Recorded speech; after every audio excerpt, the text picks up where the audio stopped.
Hi there, I'm Dr. Cher, and I'm going to speak to you today about strategies on how to approach losing weight. Because I know summer's over, a lot of people have either now they're serious about losing weight, generally speaking, serious about losing that COVID weight, and maybe over the summer, which is not unusual, they've put weight on. And now's the time to seriously get dedicated to, putting some time and effort into losing weight. As you know, there's many approaches. In terms of overall strategy, there's, I'm going to start doing tons of cardio. There's, maybe I should do some strength training. Maybe I should focus on nutrition first and dieting, or do some sort of nutritional based program. Those tend to be sort of the three things that people look at. I'm just going to advise you on strategically how to prioritize your approach, because you only have so much time and energy. Change takes more energy. So to try and do it all at once is probably a bit overwhelming, may not stick with it long enough. So if you're going to prioritize, I'm actually going to start with one that's most common that people do and is probably the least advantageous to do. And this is doing a lot of cardio exercise. This can be speed walking, it can be running, it can be whatever the machine, Peloton, whatever the case is, just starting to do, I'm just going to get a good sweat on every single day, with the goal being to lose weight. Of course, there's some health benefits to cardiovascular aerobic type exercise. But what happens is when we're over 40, we naturally lose muscle. It's just a natural progression. Unless we're actively doing strength training, we do lose muscle. And aerobic training, particularly when you're doing more of it, if your body doesn't have enough energy and it can only burn so much fat, it will start breaking down muscle. Well, muscle is what contributes to your metabolic rate. So often what happens is people start doing the cardio, they do lose some weight, but initially, then they find it plateaus because their body's getting more efficient at it. So they're not burning as many calories. Therefore, they're not going to maybe lose as much weight. Also can stimulate your body, stimulate your appetite to want to eat more. And aerobic, particularly over a certain amount, starts to break down muscle. So now your metabolism literally is slowing down. So as you're getting less results with your cardiovascular, the aerobic type exercise, and your metabolism is slowing down, now your body's actually fighting against you. And this is how people get caught in the cycle of, I'll do more. Now I gotta do more. And then what happens? Maybe they run into an injury or something, or they only have so much time, and then it gets very frustrating. So, and the reason is your basal metabolic rate accounts for roughly 70% of the calories your body would burn over the course of a day. Basal metabolic rate means number of calories at rest, just for your body to function, just to sit and breathe, right? This is what your body needs to function. Then you've got an extra bit, maybe 15%, that's going to go towards just movement. You're moving, you're out, you're doing stuff, just general sort of, not exercise, just movement and other activities you might be doing. The actual point that is more that relates to exercise is only accounts for maybe, if you're actually doing aerobic exercise, about 5% is going to contribute to your caloric burn for the day. And to increase that, let's say you need to lose weight, so you want to increase it. We can only increase it so much. You might increase it by 1%, 2%, and that's doing a lot of it, which is, relatively speaking, over the course of the day, doing the exercise is only accounting for an extra 1 or 2%. That's really not a great return on the investment you're making in terms of your time and energy to exercise.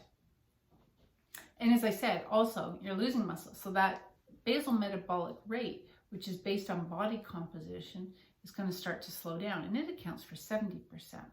So this is why, when it comes to, if you're going to looking at exercise as a starting point for weight loss, it is much better to focus on strength training than the aerobic exercise.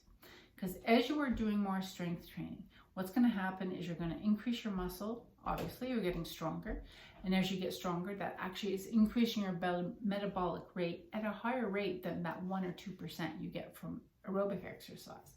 So simply by the strength training, you're going to, increase it. So that's going to help with weight loss. But secondly, because you're building muscle, now your body's metabolism is working faster, all the time, not just when you're exercising.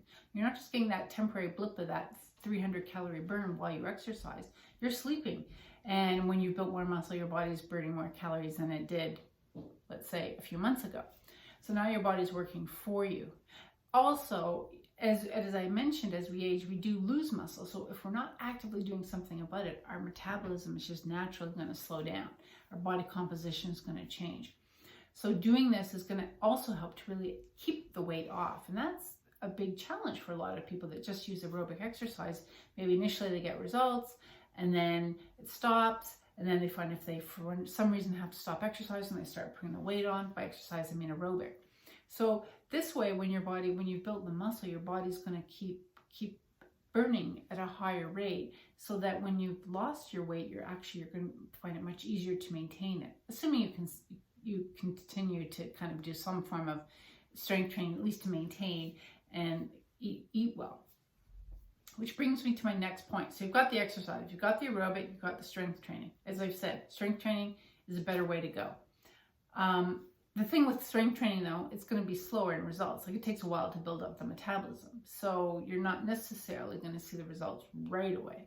And this is where, at the end of the day, it's more about your nutrition, metabolism, and hormones to get that weight loss started, to really have that impact, because that's where the additional calories come in. That's where it affects our hormones in terms of how we're eating, the timing of when we're eating, all these areas. So this is where you can have the biggest impact initially, is focusing on, the nutritional, healthy nutritional plan that's right for you. I mean, in my programs, I use a lot of intermittent fasting because of the impact, again, on the hormones, growth hormone, on the metabolism.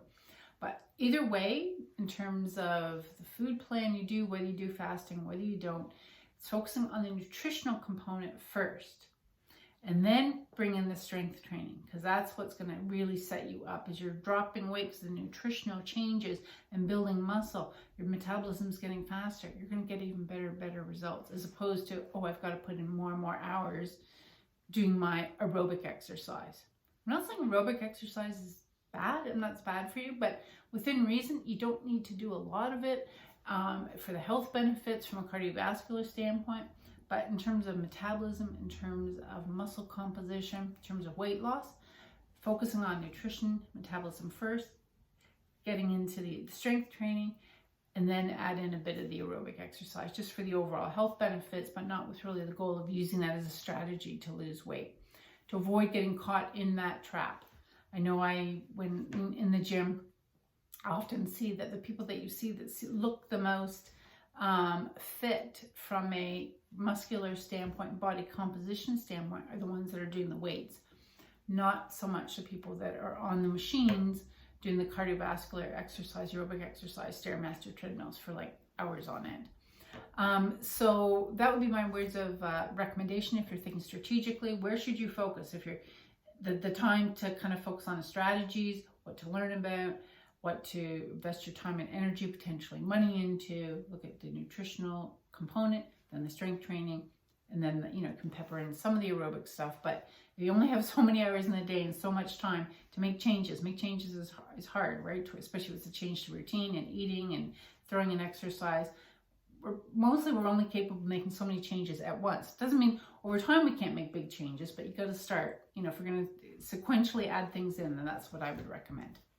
Okay, so good luck with that, and maybe I'll see you in the gym lifting some weights. Take care.